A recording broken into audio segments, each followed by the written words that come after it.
Well, we've reached almost the end of another year, and it's been a big one. And next year will be another big one as well for RV travel and camping. How big? We're going to find out on this episode. We've got the annual travel trends report from the folks at RV Share. They conduct an independent survey to find out what's on RVers and other road trip travelers' minds. So today we're going to discover what their plans are for 2025. This is RV Miles.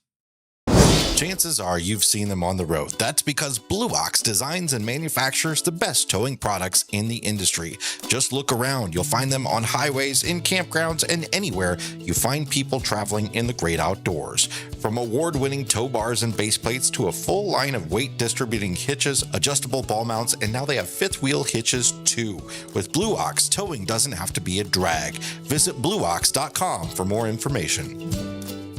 Harvest Host is a membership that allows RVers to take a rest from the road and enjoy unlimited overnight stays at over 5,100 unique locations in North America, like breweries, farms, attractions, wineries, and much more. Easily plan and book your next RV trip and enjoy over $1,500 in exclusive member benefits by joining Harvest Host. Get 15% off your first year of membership with the code MILES. That's MILES. Go to harvesthost.com to become a Harvest Host member today.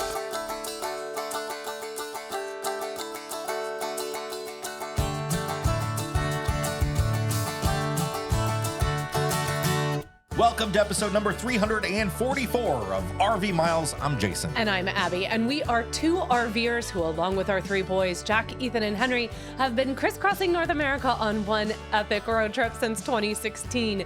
Here at RV Miles, we talk all things RV and outdoors, from industry news to travel trends, our national parks, and so much more. We are enjoying the ups and downs of the Midwest fall. Are we? Here it's been all over the place. We've had snow over Thanksgiving, freezing temperatures down to like the tens. Negatives, and Jay, negatives. I didn't mean overnight. I meant during the day. Fair. It's warmed up to a balmy 27 today. Listen, break out the Crocs this weekend, everybody. It's going to be in the 50s. It is going to get up to 59 on Sunday. That's summer weather here in the Midwest. There will be people in shorts on Sunday. That's the kind of stuff we get to deal with around here. I'm excited for like ski weather. I need there to actually be some skiing around here this year. Oh, we'll see. You if and that a lot happens. of people. Here's the thing. I love the snow. If we could get a consistent temperature that sits in that beautiful snow making kind of temperature, right? So like, low 30s, like just hovering around freezing. Yeah. And it's beautiful. And the snow that's falling is nice and thick. And it's so gorgeous. That's when the best snow falls, right below freezing. Yes. But what we get is just either icy, wet, kind of cold snow, or we get sub temperatures and all the snow just turns to rock hard ice. And then you want to let your kids go skiing, but you do understand that they're kind of like gambling with their lives out there. Like it's Clark Griswold type situations where they're just going to shoot off to the Walmart. Like it's just, anyway, you just don't know. Speaking of, he's Chevy Chase is coming here. He is. He's on a tour where they bring Christmas Vacation to different theaters around the country, and over at the Adler Theater here in Davenport, they're going to be playing the movie with him. Chevy Chase there. Well, I doubt he'll be in the room. He'll show up afterwards. He's not going to sit and watch the movie. No, he's not going to watch the movie. But he's doing a Q&A. Yeah, if you want to feel older, this movie is 30 years old. It's 30 years old. Now, we're not going to this, which I'm kind of surprised. I don't know. And again, I don't know Chevy Chase personally, he's but kind of a butthole. He's kind of, his attitude towards some of his co-stars of the National Lampoon series is not been rosy. His attitude towards his co-stars on everything he's ever done. I mean, not the best. Everybody that talks about working with him, it's a challenge. There's the stories of like the fights at SNL and all the issues on the set of Community, and there's so much stuff. Gosh, such a good show though. I mean, here's the thing. He's so good. Community is such a good show. But when I was growing up, again, different time, This is the movie that we watched on Thanksgiving Mhm. night, and we still do it, not as consistently, but we watch this movie on Thanksgiving night every year when I was We growing up and didn't I do was it living at this year. home. We didn't do it It's this been year. replaced with football. It But has. we do watch it every year. We do. Well, so now last year, what we did was we went to a movie theater in Kansas City and we all went together. There was like 10 of us and we all went and we saw it in the theaters and it was such great fun. We had so much fun. And that's It was a happening again blast, this yeah. year. So I think we're going to go like on the 23rd or something. It's showing in theaters. So we're all going to go And of course, together it's probably the most infamous use of an RV in a movie ever. ever. Right. And the most infamous use of Bing Crosby outside of Bing Crosby in White Christmas ever. You cannot hear Mele Kalikimaka without thinking about a pool Yeah. and that movie. Oh, I was thinking of the line that I can't say on here Oh. when he's pretty angry about getting the Jelly of the Month Well, Club oh, bonus. yes. I mean, Yeah. also, that is the best reference to White Christmas outside of White Christmas, which we're also going to try and see in the theaters. This is really fun. Like, if you haven't, this is so off topic, but here's a great little trend in the movie theater scene, and it's been around forever. But once a month, some theaters, participating theaters, will release an older movie that you can go back in and see. So I know here at the Cinemark around the Quad Cities, We missed so many movies We this missed, year that but we they would did have loved to go see. My Fair Lady, I think, was back in there. Wizard of Oz, Wizard I know of they did for Oz. Wicked. Yeah, they're doing White Christmas in December. I think they did The Godfather this Yeah, year as well. yeah. You can even go and see operas on the big screen in the movie theater, which I think is really, really exciting. If you don't have access to, that kind of performing arts and you really want to experience opera and like this great, because don't let anyone tell you, opera is amazing. It is such a feast for the eyes and it's just amazing. There's a reason soap operas are called soap operas. It's Yes, Days of Our Lives is a direct I descendant mean, of it Madame is like, Butterfly. but there is like, I mean, the ridiculous drama that is Yes. in an opera set to music, I was set to meant some of the best music ever written, Yeah. right? There are two regrets I have in life. One, that I was never truly an opera singer, and two, that I was never on a soap opera. The career longevity It's for not Sonny over. Corinthos. You could be is- on a soap opera. It I could know. happen. I can sit down and watch General Hospital, having not watched General Hospital in like 5 years. I believe And I know exactly what's happening soap operas have been replaced, however, though, with reality TV, No. like The Housewives. No. Oh, with what? with Hallmark movies. Oh, that was the worst Hallmark movie the other night. That's actually in my Okay, black tank, get so to we'll that talk about it later. So let's talk about RV travel trends for 2025. The folks at RV Share, we've covered this the last few years. Every year they commission a survey. They're not doing this themselves. This is not RV Share customers. But if you don't know, RV Share is a marketplace where you do peer-to-peer RV rentals. So if you own an RV, you can rent your RV out on RV Share, or if you want to rent one, you can rent one on RV Share. And we're going to talk about them more actually on next week's episode because we had an experience renting an RV, actually two of them with some friends for homecoming.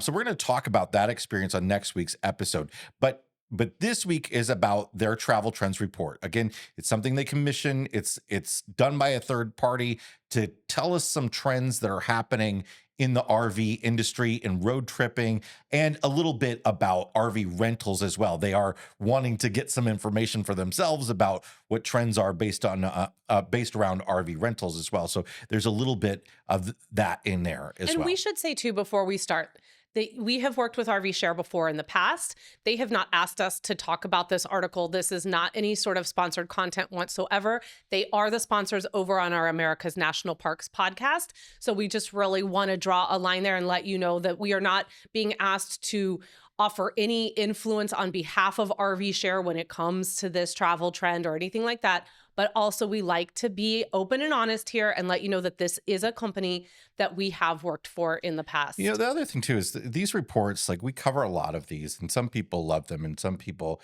are really skeptical of them. And they think that, they're designed to sort of make things sound rosy for the public. And I don't think that's the case.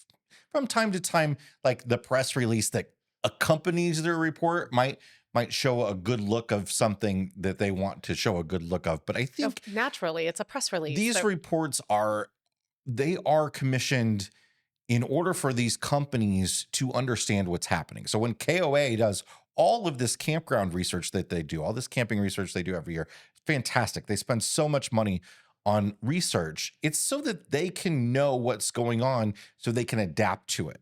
They're not trying to lie about it. They're trying to understand the marketplace so that they can respond to it and fit in it. well, it's valuable information for us too in what we do here at RV Miles. Not only will it help influence maybe some of the topics that we're going to talk about here on the show in 2025, but it also helps us from a news standpoint to kind of Sure. Yeah. understand the temperature of the RV community right now. Just looking at 2025, I think 2025, when we get into this trend number one, I think this is where we really start to see generational shift. Yeah. The largest generational shift that I think we have known was coming, but there is a real definitive line now as to who is driving the market. Yeah, so we'll just jump right in and start there. So their sort of trend number one is about RV travel. So again, this isn't a report all about RVing, but the trend number one is about RV travel trends and what is happening there generationally. And 60% of those that plan to travel this year, and a lot of people plan to travel this year, are planning a road trip or a vacation in an RV.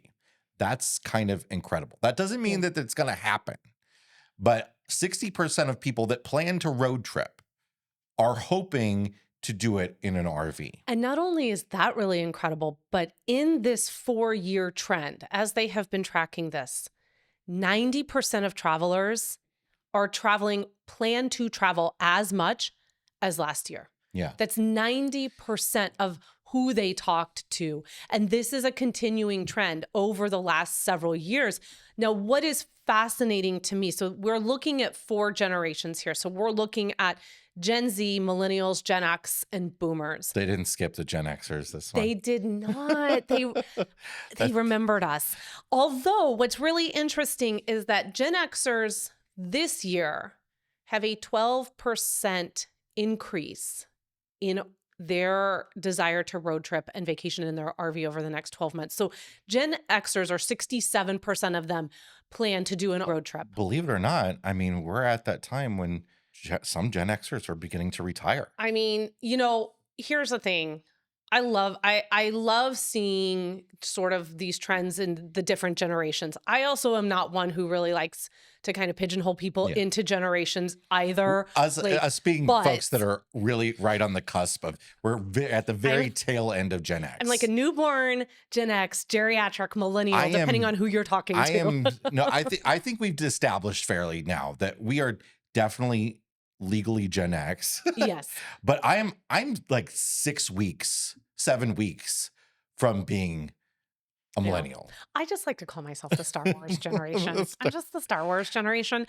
So only 29% of boomers plan to have the same kind of RV trip in the next 12 months that they have in the past. 67% of Gen Xers do, 76% of millennials, 67% of Gen Z. And this is that shift, I think, that we're talking about so here. Those are people that are planning on taking a road trip or an RV trip, not necessarily an RV trip, but one or the other. And some of the reasons that people are planning on doing this, on taking some sort of road vacation instead of an airplane vacation, traveling and staying in a hotel and all that sort of stuff. Although some of these people will stay in hotels, to be sure. But specifically, the reason some people are choosing RVs is getting really interesting.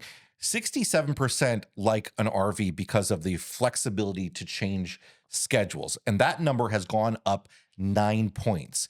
So people are clearly more interested next year in flexibility than they were this year. I would say the bulk of them have been listening to this podcast for the last 7 years, and they're like, well, look at these two. They never keep a schedule. Right. They never. They never do what they say they're going to do. Oh, they're only going to travel for 2 weeks at a time in 2025? Awesome. Look at that 7-week trip they just planned. Well, and along with that, 53%, and that's up 11 points, like that it's more predictable when it comes to the cost of Yeah. the vacation. So it's not, we all know like RVing can be incredibly expensive. Like it can be cheaper than airline travel depending on how much you do it. But what people seem to be liking, and this has been growing over the years, is this idea that when you take an RV trip, you've got a pretty good idea of the costs. And if something is too expensive, then you just pull back on that. I think that's the thing. They're not saying in this number it's cheaper. Yeah. I think the really important word here is predictable, because what you can do is, at least with the RV, that you have a kitchen in it, right? That you can cook food, that you can go to a grocery store and you can make meals. There is often a level of unpredictability when you are traveling and you have to budget your meals out. Right? That is a little bit harder to do, to stick to a budget when it comes to, your dining out options. And so having that RV is like, at least that you can control that a little bit, right? You can make coffee in the RV. You can have a bowl of cereal in the RV. Those things are just cheaper. Going into it, what it's going to cost you for the campground. Now, we always say, look, you gotta add in the cost of, especially if you take out a loan on the RV, the insurance on the RV, the storage of the RV. Those can all be incredibly expensive extras. They can definitely sort of kind of say, well, why wouldn't I just take a plane and rent a car? Yeah. Very valid. But if this is something you look at for the longevity of your travels, not just this 2025 year, but moving forward, you start to see the benefits of having things like your own kitchen, of being able to have options of staying in a state park or a city park or a county park or a And nice bougie resort. Our job here isn't to like cheerlead RVing here. But it's interesting here to see though that, I think a lot of people expected that there would be less and less interest in RVing after this big pandemic boom. Mhm. And of course, RV sales are way down, but interest has not declined. It's harder for people to buy an RV because they are so expensive. Everything is so expensive. People have less ready cash available to them. A lot of what happened during the pandemic is people that actually planned on buying last year and this year and next year. They just moved their purchase up early, right? They got a check from the government that helped them with the down payment. And RVs were more affordable back then. There was a lot of that going on. And I think, if you look at the wave over time of RV sales, it's just the sales from this year got kind of pushed back to a couple of years ago. So there's still a lot of people interested, and a lot of people own RVs, right? A lot of people bought them over the last few years. So now they're figuring out what they're doing with them and where they're going. Well, RV travel and RV sales are two very different conversations. Yeah. When we talk about travel, we own the RV already. That is such a huge component. And I think too, you have to understand that for a lot of people, families, this became a much more accessible way to get out on the road and to have some comforts from home with your kids in the RV while still being able to get out to national parks. People who travel with pets, to be able to bring that pet with you. I mean, and then you don't have that boarding cost. You don't have that separation anxiety from your loved pet. Like, those things are such huge factors for people when it comes to wanting to experience the RV lifestyle, that I can see why we had, when it made more sense for people, this nice big boom. Now the sales are going to start to even out a little bit, but you cannot attach RV sales to the trend of RVing. Those are just so completely different. And, along those lines, RV rentals continue to rise. And so in this sort of section, this RV travel trend number one section, RV Share threw in some facts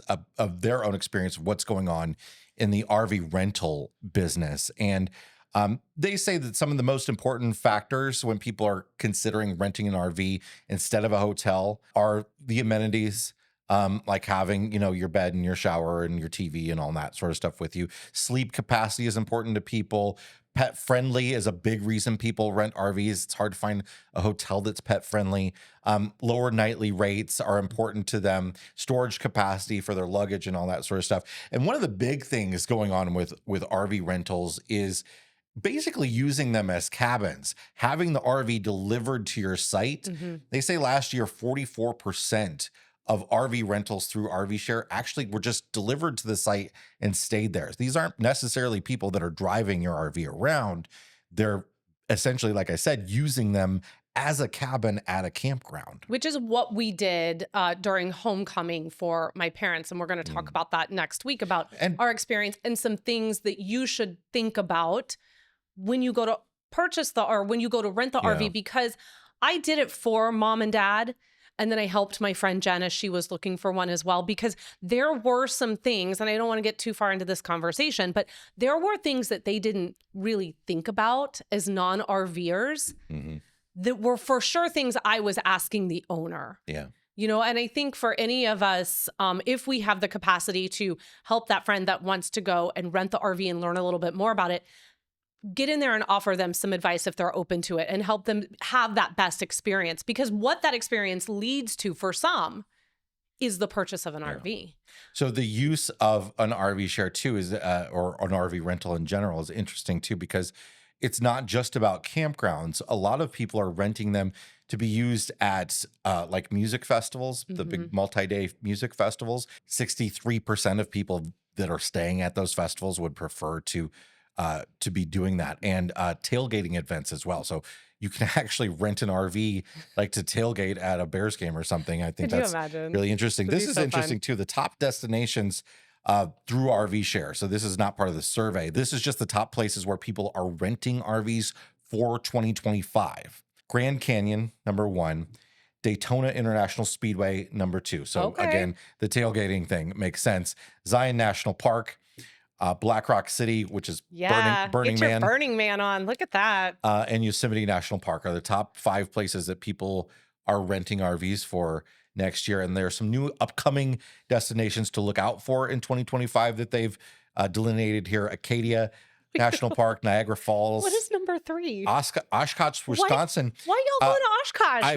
I believe they have some music festivals there. Oh, okay. I believe that's what that's about. Oshkosh bagosh. The Gorge Amphitheater Campground in Washington, Redwood National and State Parks, Mount Rushmore, Big Bend, Olympic National Park, Key West, and Millers Creek, North Carolina. I wonder Some what's people going on are in Millers listening Creek. to our road trip episode. I see you. Okay. RV Miles is sponsored by etrailer.com.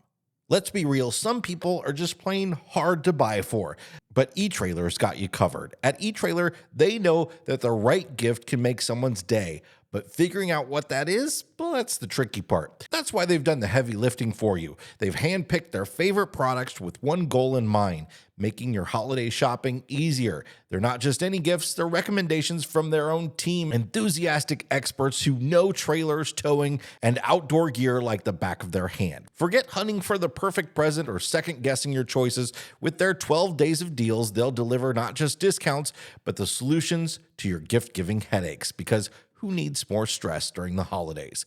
They're happy to help you get it done, find the perfect gift, and skip the hassle. Make the season merry, simple, and maybe even a little fun at etrailer.com/gifts. This episode is sponsored by the folks at RV Life. The RV lifestyle is about community, and the RV community is at the heart of RV Life. RV Life recently celebrated the 1 millionth trip planned with RV Life Trip Wizard. They're excellent trip planning tool for RVers, featuring all the trusted reviews, pictures, and tips from their RV Life campground site. RV Life also features several blog sites and over 20 additional RVing forums to serve the RV community. All this experience and community feedback come together to help create a fantastic RV trip planner and mobile navigation tool collectively called RV Life Pro. RV Life has marked a milestone of over 3 billion miles traveled using RV Life Pro, counting both the planned RV trips and ad hoc navigation taken with the included RV Safe mobile app. Get 25% off RV Life Pro at the link in the description for this episode. Travel trend number 2. quality takes precedence. The majority of American travelers will be focused on quality over quantity Hmm. this year, planning for fewer vacations overall, but designating a larger budget for each trip. Perhaps accordingly, 41% plan to take longer trips this year than they did in 2024. So longer trips, but fewer of them, and spending a little bit more money on them to have a more quality vacation. And I think maybe a lot of that has to come back to a return to the office for a lot of people. And I would say that that is a little bit of what we ended up doing. Yeah. Not, we decided, we had talked about these smaller micro trips Yeah. we were going to do in 2025. And then when you really start thinking about, for us, the schedule for the kids of summer camps that they want to do and being able to continue to grow in fields that they are really interested in, activities that they're really It says interested in. exactly that. People are Yeah. planning trips based on their passions, hobbies, and interests, Yeah. and are spending top dollar to make it happen. We're part of our trip next year is for me to go skiing, Yeah. and anybody that wants to join me. But along those lines, like our big trip next year is bigger than most people are going to take. But they're saying that the sort of micro trend here, below this sort of quality taking precedence thing, is the return of the big family annual trip. Mhm. Like you take a week and a half off, you 2 weekends and Love it. the week, and you have your big annual family trip. That actually was kind of waning for a while, and now it's really roaring back to life a little bit. Well, we did this. When we put our trip together, you made a spreadsheet of everywhere we were going to be, where we were staying, and the dates. And then we shared that spreadsheet with all of our family. And we said, hey, this is where we're going. We would love if you guys would come and meet us and let's have a family vacation there. And we are, hoping that that is going to happen. I mean, obviously, your dad and Tammy are coming with us to Breckenridge. We're going to be there together. So you and your dad can ski. And Tammy has always, again, it's passion-driven travel. She loves Breckenridge. So we want to go there with her. A lot of the places we're returning to in 2025 are places that are driven by our passion, our love for those. Yellowstone. Yeah. We're headed back to the Balloon Fiesta in October. These are places we've been. And so we kind of jumped the gun a bit there, but that is trend number 3. Is Yeah, this I was- passion driven? You was made leading you us. made a fantastic transition. Yes, I was. Is passion driven travel, and a lot of that is things like food. Gen Zers are really interested in food. History. Boomers are really interested in history. Music. I was always meant to be a boomer. Millennials are really interested in travel around music. Sports, again, is millennials. Movies is going to be Gen Zers and millennials. Shopping is highly attributed to millennials, not so much to boomers at all. Boomers aren't taking shopping trips. They've bought all their stuff already. Shopping travel trips. I have to agree with the boomers on that front. Wellness, big for millennials. I love it. Book-based travel. I love that. So, I mean, but think about it, like going to like all of the Little House on the Prairie sites. Like that's something that you've always wanted to do, right? I really want to take an Anne of Green Gables Yeah. trip. I would love to go up to Prince Edward Island. Those are things, all of these are things I am really drawn to. I've talked about in the past of how I would love for Ethan and I to have a goal of going to all the football stadiums. I know it's a big trend over in Europe for people to do the Bridgerton. Oh. All the Bridgerton film sites. Especially if I can go to all the Anthony Bridgerton's locations. I think that is, to me, I think that makes travel, be that you love the outdoors, or that you feel, you love, being near water or near the mountains, that there are things that you feel passionate about or that just make you feel more comfortable and at peace with yourself and your surroundings. Do those things, and it doesn't have to be that I must go to all of these locations because these are where everybody goes. Just let your interests and your love for things guide you. In fact, someone said to me the other day, because I had said we were looking at, we want to buy some property in New Mexico.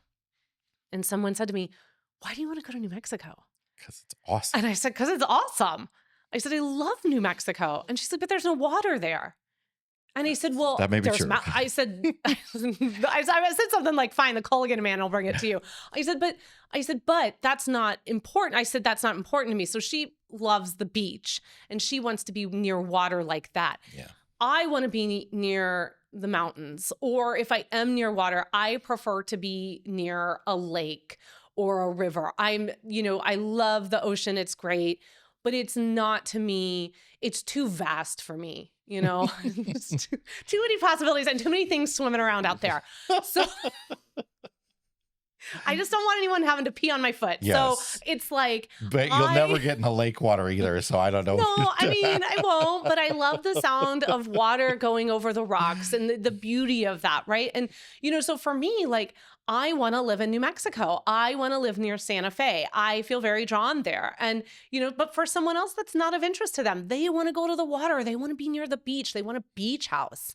And I think that that's the beauty of this kind of travel, is that it allows you to go to all of those places over a period of time and find the place that sings to you.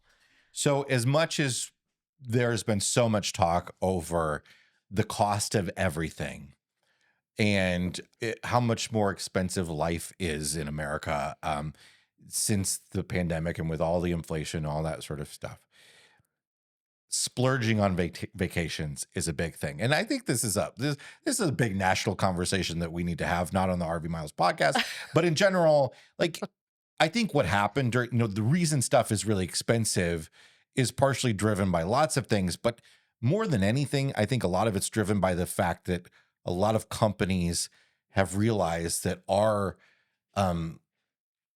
our willingness to pay higher prices has a higher limit than they ever thought. Listen, we hate it, but we spend the money, I right? mean, Disney's got my number. They know. Hey, Disney feels more and more affordable. Yeah. The more it's expensive, but like when you compare it to a ski trip. No, we just did that whole episode a couple months ago on how actually Fort Wilderness is kind of an affordable campground in the grand scheme of things, which is wild to think about, but it really is. I mean, look, we are willing to splurge because we create parameters in which we justify these things, right? Like, oh, we have to go on a work trip to Tampa. So, well, heck, we're already down there in Florida. Why not take a vacation? Like, and then you could be like, no, I could just come home. But that seems silly. So splurging is essentially spending a little bit more than you think you should. And 75% of travelers are likely to splurge on travel in 2025 for various reasons, mostly involving enjoyment. And the top categories that they like to splurge on are dining, attractions, shopping, outdoor adventures, events, and accommodations. Yes. So that's basically everything related to a trip. All of it. But dining options are the number one by far. 57% of people love to splurge on dining when they travel, and I think that that's us too. Like we love to go to new restaurants. It doesn't always happen. Right. We also do love the comfort of like a Chili's on the road where we know everybody is going to get what they want. Right. And nobody's going to complain about it. Everybody knows our name. But finding that unique, interesting restaurant in that area that you're not going to get back home is a big thing that interests people. Yeah. Or being downtown Las Vegas and going to a fancy restaurant or something like that is interesting to people. For nearly 70% of travelers, splurging is a way to make the trip more enjoyable. And other common reasons include adding memory-making opportunities, greater bonding with family and friends, having a once-in-a-lifetime experience, providing the comforts that you're used to at home, greater safety while traveling. It stinks that we have to spend more money to get those. And you don't always have to spend more money to get those things. There are other ways, but those are reasons people like to spend additional money to sort of let those cares go by the wayside. I mean, imagine not feeling safe when you're traveling. That would ruin the whole trip, right? Well, and I think some of it too was, if you go back and look at our Baja to Alaska journey over that 6 months, boy, let's talk about being on a splurgecation. Okay. That was one of those things where you're like, when is the next time I'm going to be in Alaska? Of course I'm going to go on this tour. Of course I'm going to go see these dogs. Of course I'm going to stay here. Like, it is something like that. When am I going to be back down in Baja again? Of course I'm going to do this. Like, there is this idea that you do say to yourself, like, I may never be here again. I have to do this. And then there are other times when you're like, look, I just want to be comfortable. We had come out of Baja, we went to San Diego, and we stayed at a Sun Outdoors RV resort. And that was after a month of boondocking and only showering like once a week. And we wanted some luxury. We wanted Yeah. some comfort. We wanted some creature comforts. We wanted unlimited hot water. We went and we paid for it. You know, when Jason and I go on a cruise in January, we decided to go ahead and get us a room that has a deck on it, that has our own deck, Did because we? We did. We did. We upgraded. That's right. you are the one that made us upgrade. Wow, how quickly we forget. I had booked us in one that didn't have a veranda. That's the Yeah. word I was looking for. Didn't have a Yeah. veranda. But you were very concerned about my level of comfort because I am prone to motion sickness. And you wanted me to have It a was more, place. it was, that decision was about the position in the boat and not really the veranda. Well, and having a place But- that I could go and sit outside at any time, even though our friends were like, you know, you can just go up on a deck You could at go on any the deck time, right? anytime you want. And you were like, no, yes, but at 3:00 in the morning, if When you're you not feel feeling pukey, well, you don't want to be, you don't Thank want to you. be out on the, yeah. you yeah. don't. You just want to So- sit in private. So I mean, it's things like that, right? Like where we justify the cost because we're doing this thing and we don't want to be miserable on this thing. And I think for some people that is justifying the cost of an RV a little bit too. So along those lines, you know, we had this big boom in remote work throughout the pandemic for obvious reasons. And like I mentioned before, that's kind of retracted a bit. A lot of people have moved back to the office. And more people are being called back to the office as time goes by. But in that process, even people that have to work in the office and are no longer remote workers, there's still been a system that's set up for people to at least be able to remote work a little bit, right? Where those companies have the ability now for somebody to be able to take a vacation, but add on a couple days here and there of remote work, especially for people who don't have set amounts of time off, but you know that you might be a management or an executive, and you've got to be able to be in contact on the road. And there are lots of downfalls to that, and there's a lot of people that aren't happy that the internet is creeping out into nature and wherever we are. But the fact is that people are extending their vacations, according to the RV Share's report, and according to every report I've seen on this over the last several years, because they have the ability to do a little work from the road. So where before, maybe you were going to take a 5-day vacation, that can turn into a 7-day, a 10-day vacation because you can check in and do a little bit of work here and there, right? Well, we were not able to do, I mean, can you imagine if we had not been able to work from the road? Like there would not have been a full-time life for us. And certainly the options for connectivity with Starlink now allowed us to have experiences. And I think I'm going back to this idea that people get upset that there's no connectivity in the wild.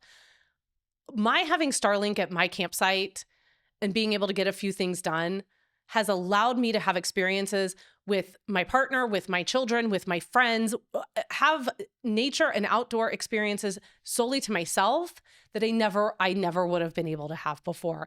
And so I think that if we can find a way to get people more outside, more relaxed, let people get a little bit of work in, but then let them go on a hike afterwards and just take a breath and release all of the tension because it's so stressful out there right now.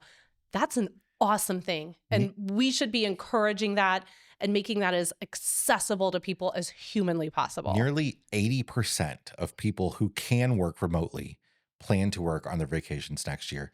And of those who don't have the option to work while traveling, nearly half would love to. 53% of employees who are not allowed to work from personal trips are likely to do so anyway by sneaking in a remote vacation without telling their employer. I mean, 53%. what you don't know won't hurt you.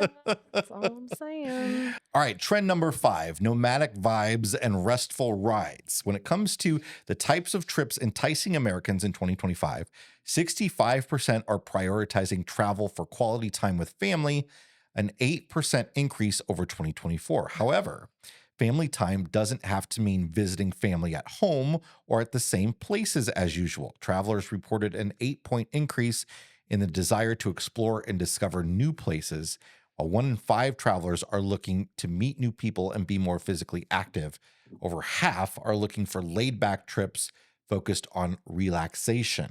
The one number I want to pull out of here that I really love, and because it just goes back to what I was just talking about, that 50% of people are doing this because they want to clear their mind and escape, Yeah. and I think that's so important right now. Yeah. And then along with that, 62% to relax and unwind, which is the same thing, Same right? thing, right? Um, 65% though are looking to spend time with family. And I think that says so much about our lives, whether it's, your close family unit at home, like you're like us, our family of five, hmm we're all doing our own things. And then when we go on vacation, we're really together and spending that time together, and still doing our own but things, also, but but also joining up with family or meeting family on the road. That's one yeah, of the big reasons we traveled full time is we have family and friends all around the country and we could go yeah. visit them wherever they were whenever we wanted. And we still make that a part of our travels. Yeah, and family means so much now beyond just like what the traditional definition of family meant. Like, so for me, when I say family, that includes friends and loved ones beyond people I'm connected to by blood, right? Or my children, my immediate family like that. It means so much more now, that word. And so I think that, for me that could just as easily be, going to see our friends up in Chicago. They're family. We're going to go up there and see them for a weekend. That it's things like that. And I do think that people are craving a little bit more of that connection with people that really fill their cups. And so, I know for us, that's such a big thing about hoping people will come and join us over these 7 weeks is the opportunity to spend time with them and doing it in a way of it's something that we love and sharing this passion that we have for RVing with them. All right. Thanks so much to RV Share for putting all that information together. We'll put a link to the full report in the description. There's a lot more to unpack in there if you're So interested and much. you can check it out. Okay, it's time to shift gears here, but keep talking about that RV life because we are going to check the level of our tanks. And this is sponsored by our friends over at Liquefied RV, who just announced that they are giving away a 2025 Alliance Delta. This is really cool. There's been like over the years many like scam RV giveaway things, posts on Facebook and stuff. And like they're over there just like, no, we're gonna actually give an No, RV away. they're literally giving one away, They're not a toy working with one. Alliance to actually give away a travel trailer, and there's no purchase necessary. It's open to anybody. You can just sign up to enter the sweepstakes to win a travel trailer. Yeah, this is great. You don't have to purchase anything. You do have to be 18 years and older or a legal adult because this is open to residents of Canada and the US, the lower 48. So there are a couple of ways that you can enter for this. If you purchase something on their website, you're going to get one entry for every dollar that you've spent. You can complete a survey on their website, which will equal 5 entries. Or you can participate in bonus entry activities such as social media follows, product reviews, all of it. Just head over to liquefiedrv.com, get all of the details, get yourself registered for this, and then maybe you will be enjoying an Alliance Delta in 2025. And if you are watching this, yes, I am wearing glasses right now because I could not read that without glasses. Because that is my Gen X world now. I need glasses when I read. All right, glasses off. Jason, what is in your black tank this week? Oh man, what is going on over at Stellantis? Oh, a dumpster fire. Some people don't even know what Stellantis is because it's still so new. It's only a few years old. Stellantis is the company that owns Ram trucks and Chrysler and Jeep and some other brands, Fiat. This has been such a terrible year for them. They started the year off with Ram trucks, which is their biggest selling product, down 19%, losing market share big time to Ford and Chevy, mainly Chevy. Chevy gained a lot of ground on truck sales this year. But they've gone through this whole process of now their CEO has abruptly stepped down, and they've had several recalls this year. And now they just announced another recall, 300,000 Ram trucks being recalled for a braking issue. So much ridiculousness happening there. And part of it, I think, has to do, like, from my perspective, with the fact that, like, the Ram trucks haven't been updated since pre-pandemic. Like, they skipped, and normally the truck manufacturers plan like every 3 years or so, they do a complete overhaul of the line. And they skipped that. They didn't just push it forward. They skipped it. So I think even people that would want to upgrade their Ram trucks have been like, well, I'm just waiting I'm for that waiting. next Yeah. generation to come out. But also then there's their brands like Chrysler. Chrysler only makes one car now. The Pacifica is the only Chrysler car there is now, which used to be the Town and Country, which we had. Which we And then had. the Pacifica was a different car. Huh. And then they end the Pacifica production and put the name Pacifica on the Town and Country. Chrysler invented the Yeah. minivan. That's weird. And it's now the only vehicle that Chrysler makes. Isn't that That's wild? very weird. So there's a lot going on at Stellantis, and there's probably going to be a lot going on with Ram trucks in 2025. I think it's a good thing for customers. I mean, don't get me wrong in saying that like Ram trucks are bad or anything like that. No, no, So, it's I mean, the just recalls, the thing, they all have big recalls, but like I actually think it's good news for consumers in the fact that Ram is going to really have to, with whoever they bring in to save this. I actually think one of the Chrysler heirs is now the interim CEO. So the situation is now that they're going to have some serious incentives to people to start buying these vehicles, right? yeah. All right, So, well, stay tuned. All right, so what is in your fresh tank? so I guess this is kind of a gray tank. So outside Great Smoky Mountains National Park, Mhm. the Gatlinburg area, there's the road that swings between Pigeon Forge and Gatlinburg, and there's a big tunnel there, right? It's on the Gatlinburg bypass. There was some construction there earlier this year, and they put up signs during the construction work that were like, "No honking in the tunnel." And this is on National Park Service land. It's technically in the national park.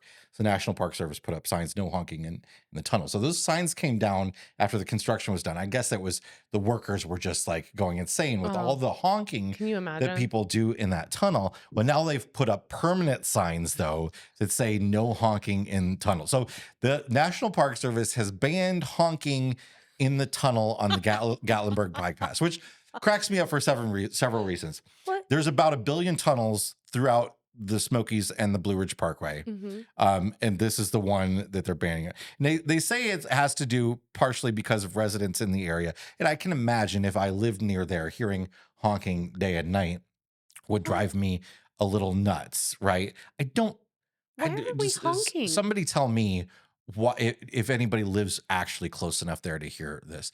Why are we honking? Very interesting.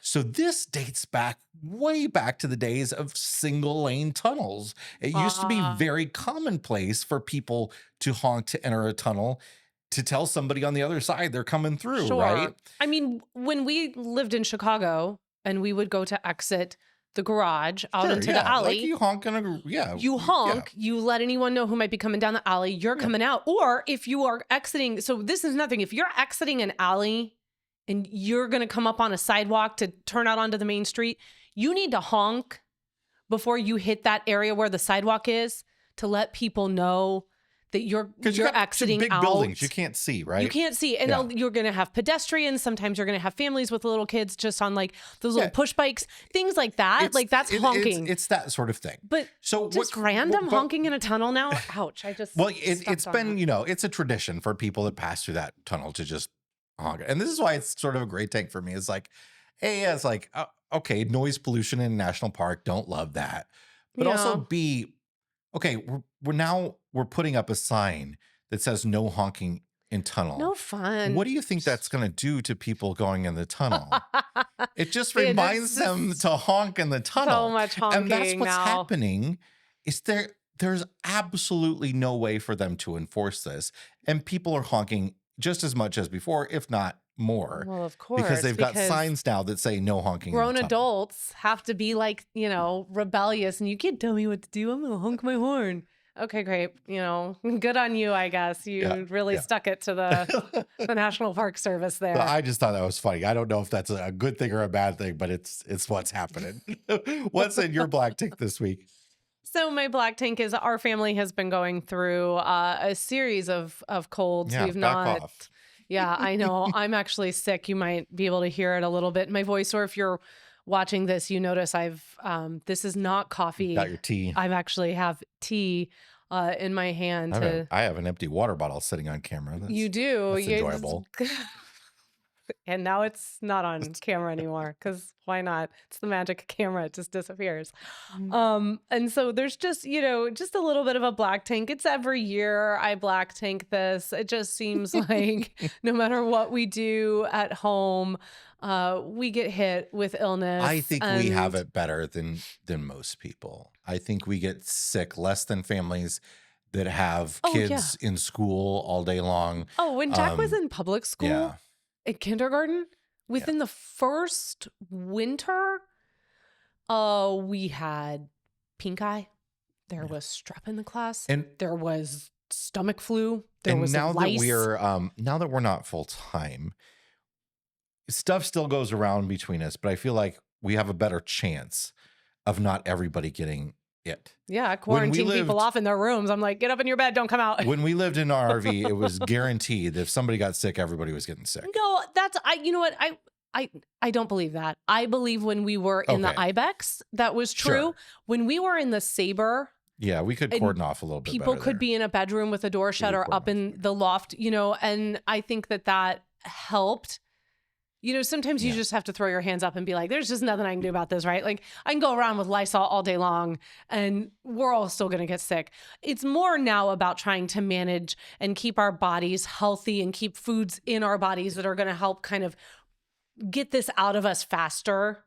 Or ward it off in the first place, yeah. Or ward it off in the first place. I mean, I think given what Henry and Jack have had, and I mean, Henry's held on. He was down for a week. He was sick for a He was sick, and he did not. I gave him a COVID test. He was fine.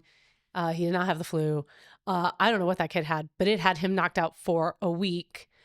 Jack's held on for 2 weeks. Yeah. So for me to be standing here after I went down last night at like 9:30, I looked at you and I was like, oh, I think I'm sick. You do this thing though, where you pretend that it's like, well, maybe it's just I'm exhausted, and or when it's the season, you're like, oh, it's just allergies. It's cold. You are so a sickness denier. Yeah, mind over matter. You tell yourself you are not sick, and you are not sick. Those white blood cells are listening to you. They are. Your body will respond to your positivity and to sleeping until 9:30 in the morning. I believe there is truth to your body responding to positivity. I don't believe there's truth to your body responding to denial. Look, it's not denial. I cranked up my echinacea. I have been, I'm taking my water. And at the same time, I got that cold and flu on standby. I'm like, if I need it, I'm going in. But like, I do things to try and, I rest. I stopped what I was doing last night because I wasn't feeling great. And Ethan's showcase for his homeschool theater and musical theater classes tomorrow. And I want to make sure that I am there for him and that I don't miss that because I was being stubborn. Stopped what I was doing, rescheduled my doctor's appointment I was supposed to have this morning, slept till 9:30. How often? I mean, my alarm goes off at 6:30. I slept till 9:30 this morning. I was tiptoeing around. I'm like, you probably thought I was dying. Gonna wake her up. She was probably like, do I need to call 911? And then I love how you come in and I was like, do you need anything? It was just like a nice water and some coffee. And then I heard you go up to the coffee pot and I heard you take it out. And I was like, that man thinks that there has been coffee made. Well, and you pour it, and then you come back to me and you go, did you not make coffee? And I was like, because you normally set the coffee maker overnight. Did I not make coffee? I was like, no, I didn't. And then I was like, just stop. I'll get up and do it. Don't worry. I don't know. You're like, I can make coffee, right? But I don't even know where you keep the filters. I don't know how much you put in. I don't know. No. I don't know anything about what you do. A simple drip coffee maker has Jason completely lost in the kitchen. I know me making it would not have been enjoyable for you either. It would have been so enjoyable because I wouldn't have had to get out of bed to do it. But I also, because every night, you set the coffee, you grind the coffee, set the coffee maker, and the coffee's ready in the morning. Yep. So I actually went through the whole process of getting 2 mugs out, pouring creamer into the bottom of both of them, and then pull the coffee pot pot off because our coffee pot's it's all stainless, so you can't see inside of it. Yeah. And I start pouring into one of them, and there's like Little an ounce of coffee, and I'm residuals. like, oh Yeah. my gosh. It's no coffee made. And so I like took the other mug and poured that creamer back into the creamer bottle, and Yeah, so I got up and made the coffee, which was fine. But I will I'm happy to show okay, you how to make coffee. yeah. It's pretty easy. I know it's easy. So I think I if you just can I would have had to um ask you questions like where do you keep the filters and like how many scoops do you put in and like, you know, 1 scoop per cup is yeah. usually what How I much do. water do you put in? Well, I usually go to the line, Yeah. 4 scoops, Yeah. 4 cups, put it on the water line right there where 4 it says cups? I 4. always end up with like a half a cup of Well, coffee. a cup of coffee isn't 8 ounces, it's 6 ounces. Okay, that's Well, a how do cup. I end up with 4? I don't give you as much coffee. I give myself 3 cups. I give Uh-huh. you 1 cup because you don't like it as much as I do. So I'm not going to make you drink as much. So I give you less. What's in your fresh tank this week? So my fresh tank kind of goes into my black tank a little bit, but other than I think I might be entering my tea era. So that has not really been something I've never really been a big tea drinker. So you had a tea today, and you're Well, like, I'm in my tea era now. wow, you're funny. Remember the other day when you came home and you were like, "Oh, what are you drinking?" And I was like, "Tea." Oh, that's And you true. were like, "Okay, Susie." And I was And I like, also tried to pick up your mug and take a sip of, uh, you had like a Starbucks mug or something like a week ago, and it had tea in it. I was like, oh, "Oh, I've never gotten tea from Starbucks." I don't know if it wasn't Starbucks. It was somewhere. It Oh, was I've never gotten tea from anywhere. I only make tea at home. This is the first time I've ever gotten tea out. well, then I don't know what I'm talking I about. don't know what you drank, and I don't know how long it was sitting Uh, there, but I you feel might like want to. I That's feel like I weird. drank something that was tea recently that was yours, and I was like, oh, Mm, because it gave me flashbacks. Because I remember growing up, my mom used to drink a lot of iced tea, and I mm. hated tea. I don't love it. I'm okay with it now, but I hated tea. But she would have like, like a cup with ice and a straw in it in the Mhm. car, Mhm. like a McDonald's cup, and Yeah. it looked like soda. So I Oh, grab it you and get I so take a sip, excited. That's rude. and Don't take it's someone's tea. drink. Ugh. Yeah, that she probably drinks it so you guys wouldn't drink her drinks. Like, I'm sure that's why she was like way into tea. No, I was talking to you about this too. There's something about me with tea that's really interesting. So with my coffee in the morning, first off, I don't want tea in the morning. I only want coffee. And with my coffee in the morning, I like a creamer. Right now, I do the Calafia's Better Half, which is half almond milk, half coconut cream, and that's what I do in the mornings. With tea, I love a tea in the afternoon, especially when I'm working. I don't care if it's decaf or non, or caffeinated. I don't care. I don't like green teas though. I don't want to drink grass. I'm not interested in that. But I don't put anything in my teas. I don't want cream. I don't want sugar. I don't want any non-dairy. I don't want anything in it. I just want straight tea as it is. And this one that I got from our local coffee shop down the street here is a like a wellness immunity boosting tea, and it's beautiful. It tastes so good. It's delightful. I think there's something about cold weather that makes me crave like a hot cup of tea. Now, that said, if you were to give me, and I told you this, if you were to give me an Earl Grey or an English breakfast, you better believe there's going to be 2 lumps of sugar and some creamer going into that, because that's just how I remember it growing up. So anyway, I'm in my tea era. I don't like things that are really floral or super sweet, but if you're a tea drinker and you have some suggestions for me, tell me what you got. I, What do you like drinking? What should I be having at home? What's the equipment I need for making tea? I've got a kettle. I've got an electric kettle. What else do I need? Should I be doing loose leaf? Should I be putting it in bags? Does it matter? Like, tell me. I saw a video the other day. It was some Brits that they were showing, mostly like college student age Brits, Mm-hmm. that they're showing a video. They're showing them a video how Americans make tea.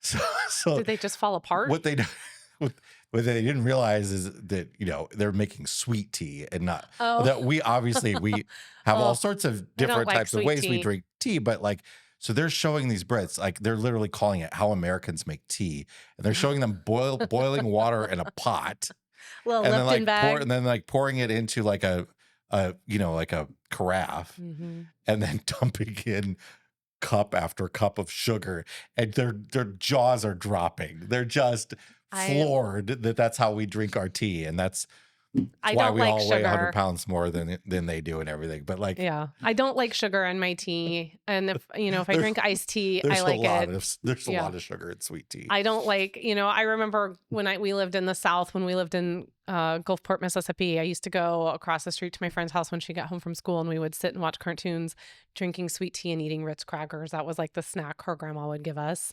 And I thought that was so great because I was like 8 and I was like, oh my God, sweet tea.